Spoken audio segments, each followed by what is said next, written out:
আজি 13 ছেপ্টেম্বৰ ৰবিবাৰ আকাশবাণী কেন্দ্ৰৰ পৰা প্ৰকাশ পোৱা আজি ৰাতিপুৱাৰ প্ৰধান বাতৰিকেইটা হৈছে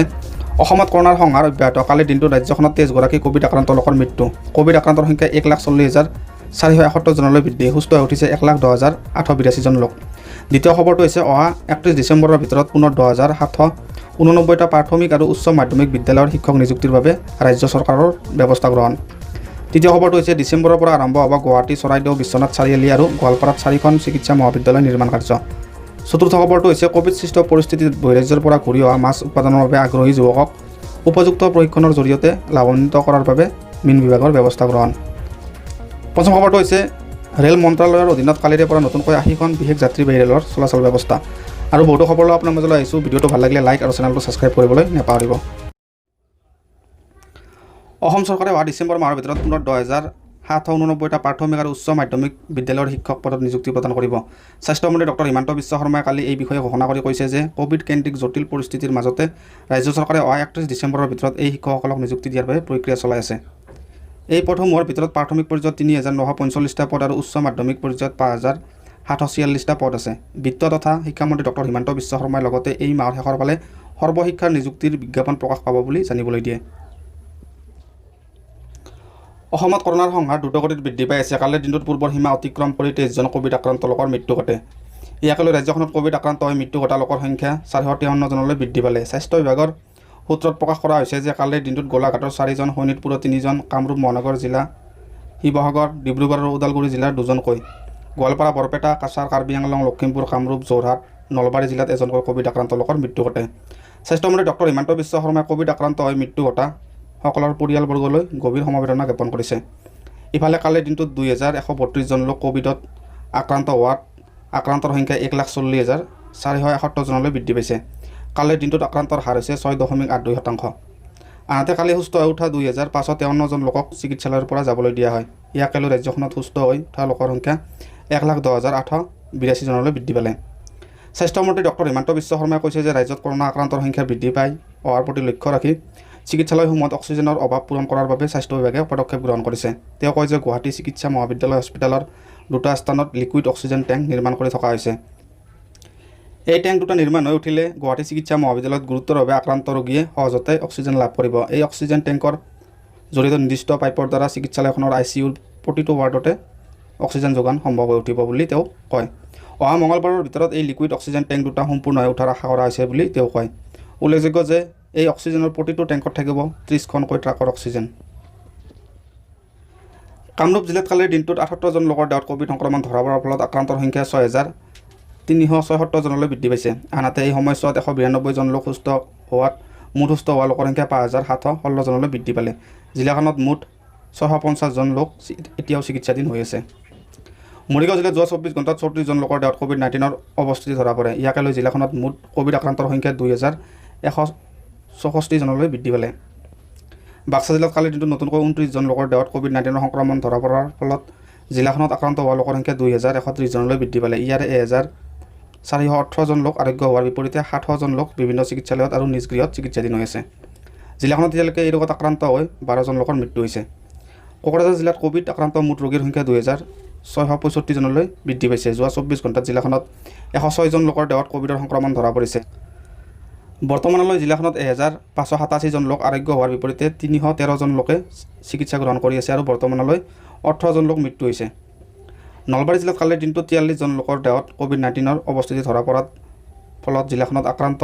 লোকৰ সংখ্যা 2,607 জনলৈ বৃদ্ধি পাইছে ইয়াৰে 2,280 জন লোক সুস্থ হৈ ঘৰলৈ উভতি গৈছে আৰু 327 জন লোক বিভিন্ন চিকিৎসালয় আৰু নিজ গৃহত চিকিৎসাধীন হৈ আছে চিৰাং জিলাত যোৱা 24 ঘণ্টাত 12 জন লোকৰ দেহত COVID-19ৰ সংক্ৰমণ ধৰা পৰিছে ইয়াকে লৈ আক্ৰান্ত লোকৰ সংখ্যা 1,453 জনলৈ বৃদ্ধি পালে জিলাখনত কালি 30 জন ৰোগী সুস্থ হৈ উঠাত মুঠ আৰোগ্য হোৱা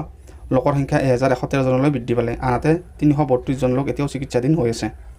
ধুবুৰী জিলাত যোৱা 24 ঘণ্টাৰ ভিতৰত নতুনকৈ 45 জন লোকৰ দেহত কৰোনা সংক্ৰমণ ধৰা পৰাত জিলাখনত এতিয়ালৈকে মুঠ 3,375 জন লোক আক্ৰান্ত হৈছে ইয়াৰে 3,013 জন লোক সুস্থ হৈ ঘৰলৈ উভতিছে জিলাখনত এতিয়ালৈকে 14 জন লোকৰ মৃত্যু হৈছে অসমত 2,050 কোটি টকা ব্যয়েৰে 4খন নতুন চিকিৎসা মহাবিদ্যালয় স্থাপন কৰা হ'ব এই চিকিৎসা মহাবিদ্যালয়কেইখন হ'ব গুৱাহাটী চৰাইদেউ বিশ্বনাথ চাৰিআলি আৰু গোৱালপাৰাত স্বাস্থ্যমন্ত্ৰী ডক্টৰ হিমন্ত বিশ্ব শৰ্মাই কালি সাংবাদিকৰ আগত এই বিষয়ে ঘোষণা কৰি কৈছে যে এই চিকিৎসা মহাবিদ্যালয় নিৰ্মাণৰ আনুষ্ঠানিক ৰূপ অহা ডিচেম্বৰ মাহৰ পৰা ইয়াৰ নিৰ্মাণৰ কাম আৰম্ভ কৰা হ'ব। ৰাজ্য চৰকাৰে ইতিমধ্যে এই চিকিৎসা মহাবিদ্যালয়কেইখনৰ নিৰ্মাণৰ বাবে প্ৰশাসনিক অনুমোদন দিছে আৰু গৰপ্তানি বিভাগে নিবিদা প্ৰক্ৰিয়া প্ৰায় সম্পূৰ্ণ কৰি তুলিছে। ৰাজ্য চৰকাৰৰ স্ব অগ্ৰাধিকাৰ পুঁজিৰ দ্বাৰা এই চিকিৎসা মহাবিদ্যালয়কেইখন নিৰ্মাণ কৰা হৈছে। আনহাতে কালাপাৰ যক্ষ্মা চিকিৎসালয়খন 500খন বিচনাযুক্ত কৰা হ'ব বুলি তেওঁ কয়। মন্ত্ৰীগৰাকীয়ে লগতে কয় যে ৰাজ্যৰ 20খন চিকিৎসালয়ত পুনৰ বিনামূলীয় ডায়েলিচিছৰ ব্যৱস্থা কৰা হ'ব। ইয়াৰ জৰিয়তে 55,168 গৰাকী ৰোগীয়ে হিম ডায়েলিচিছৰ বিনামূলীয়া সুবিধা লাভ কৰিব পাৰিব বুলি তেওঁ কয়। ইয়াৰ উপৰি ৰাজ্যত 9খন মহিলা মহাবিদ্যালয়, 10খন আইন মহাবিদ্যালয় আৰু 6খন স্নাতক মহাবিদ্যালয় স্থাপন কৰা হ'ব বুলি তেওঁ ঘোষণা কৰে। ৰেল মন্ত্ৰালয়ে কালিৰে পৰা নতুনকৈ 80খন বিশেষ যাত্ৰীবাহী ৰেলৰ চলাচল ব্যৱস্থা কৰিছে। এই ৰেলসমূহ সম্পূৰ্ণৰূপে সংৰক্ষিত শ্ৰেণীৰ অধীনত যাত্ৰা কৰিব আৰু ভ্ৰমণৰ সময়ত যাত্ৰীসকলে খোৱা পানী আৰু খাদ্য সামগ্ৰী লগত লৈ অনাৰ বাবে ৰেল বিভাগে অনুৰোধ জনাইছে। ইয়াৰ উপৰি যাত্ৰীসকলে আৰোগ্য সেতু এপ ডাউনলোড কৰাৰ লগতে মাস্ক পৰিধান কৰাটো বাধ্যতামূলক হ'ব। আনহাতে ৰেল যাত্ৰীসকলে ভ্ৰমণ কৰা ৰাজ্যসমূহ অথবা কেন্দ্ৰশাসিত অঞ্চলসমূহৰ নিৰ্ধাৰিত স্বাস্থ্যবিধি মানি চলিব লাগিব। এই 80খন ৰেলৰ ভিতৰত উত্তৰ পূৰ্বাঞ্চলত 6খন ৰেলত যাত্ৰা কৰিছে। উল্লেখযোগ্য যে সমগ্ৰ দেশতে বৰ্তমান চলাচল কৰি থকা 230খন ৰেলগাড়ীৰ উপৰি অতিৰিক্তভাৱে এই নতুন ৰেলগাড়ীকেইখনৰ চলাচলৰ ব্যৱস্থা কৰা হৈছে। ৰাজ্যত চলিত বৰ্ষত জল জীৱন মিছনৰ অধীনত 13 লাখৰো অধিক বাগিৰিহত পানীৰ টেপৰ সংযোগ প্ৰদান কৰা হৈছে। আকাশবাণীৰ সৈতে হোৱা কথা বতৰাত জনস্বাস্থ্য কাৰিকৰী বিভাগ পানীৰ মুখ্য অভিযন্তা মনিন দাসে কৈছে যে ৰাজ্যত এই অভিযানৰ অধীনত 63 লাখ বাগিৰিহক সামৰি লোৱা হ'ব। তেওঁ কৈছে যে এই ক্ষেত্ৰত জাপানীজ এনকেফ্লাইটিছ আৰু একিউট জাপানীজ এনকেফ্লাইটিছৰ প্ৰাদুৰ্ভাৱ থকা জিলাৰ লগতে আকাংক্ষিত জিলাসমূহক অগ্ৰাধিকাৰ ভিত্তিত সামৰি লোৱা হ'ব। শ্ৰীদাসে কৈছে যে ৰাজ্যখনত জাপানীজ এনকেফ্লাইটিছৰ প্ৰাদুৰ্ভাৱ হোৱা 10খন জিলা আৰু 7খন আকাংক্ষিত জিলা আছে, যাক 2022 চনৰ ভিতৰত সম্পূৰ্ণ কৰাৰ লক্ষ্য গ্ৰহণ কৰা হৈছে। শ্ৰীদাসে কৈছে যে ৰাজ্যত এতিয়ালৈকে জল জীৱন মিছনৰ অধীনত প্ৰায় 90,000 বাগিৰিহত পানীৰ টেপৰ সংযোগ কৰা হৈছে। ভাৰতত যোৱা 24 ঘণ্টাত 81,500 জনতকৈও অধিক ক'ভিড ৰোগী সুস্থ হৈ উঠে। এতিয়ালৈ এদিনত সুস্থ হৈ উঠা ৰোগীৰ এয়া সৰ্বাধিক সংখ্যা। ইয়াকে ধৰি দেশত এই পৰ্যন্ত 36,24,000তকৈও অধিক ৰোগী আৰোগ্য হৈ উঠিছে। সেই অনুসাৰে আৰোগ্যৰ হাৰ 77.7% বৃদ্ধি পাইছে। স্বাস্থ্য মন্ত্ৰালয়ে প্ৰকাশ কৰা তথ্য অনুসৰি আৰোগ্য হোৱা লোক আৰু চিকিৎসাধীন ৰোগীৰ মাজত ব্যৱধান ক্ৰমান্বয়ে বৃদ্ধি পাইছে। আক্ৰান্ত লোকৰ 3/4 ইতিমধ্যে সংক্ৰমণমুক্ত হৈছে বুলি মন্ত্ৰালয়ে প্ৰকাশ কৰিছে। আৰোগ্য হৈ উঠা লোকৰ সংখ্যা বৃদ্ধি পোৱাৰ ফলত চিকিৎসাধীন ৰোগীৰ ক্ৰমাৎ হ্ৰাস পাইছে আৰু সম্প্ৰতি মুঠ আক্ৰান্তৰ 20.56%হে চিকিৎসাধীন হৈ আছে। সুস্থ হৈ উঠা লোকৰ সংখ্যা চিকিৎসাধীন ৰোগীৰ সংখ্যাতকৈ 3.8 গুণৰো অধিক হৈছেগৈ। বিগত 29 দিনত 100% ৰোগী আৰোগ্য হৈ উঠিছে বুলি মন্ত্ৰালয়ে প্ৰকাশ কৰিছে। মন্ত্ৰালয়ৰ তথ্য অনুসৰি বিহাৰ, তামিলনাডু, দিল্লী, পশ্চিমবংগ, ৰাজস্থান আৰু গুজৰাটকে ধৰি 9খন ৰাজ্য আৰু কেন্দ্ৰশাসিত অঞ্চলত 80%তকৈও অধিক ৰোগী সুস্থ হৈ উঠিছে। পৰীক্ষণ চিনাক্তকৰণ আৰু চিকিৎসা নীতিৰ ফলপ্ৰসূ ৰূপায়ণৰ বাবে সুস্থ হৈ উঠা লোকৰ সংখ্যা বৃদ্ধি পাইছে আৰু মৃত্যুৰ হাৰ হ্ৰাস পাইছে বুলি কোৱা হৈছে। সম্প্ৰতি মৃত্যুৰ হাৰ 1.66%লৈ অৱনমিত হৈছে। মন্ত্ৰালয়ৰ তথ্য অনুসৰি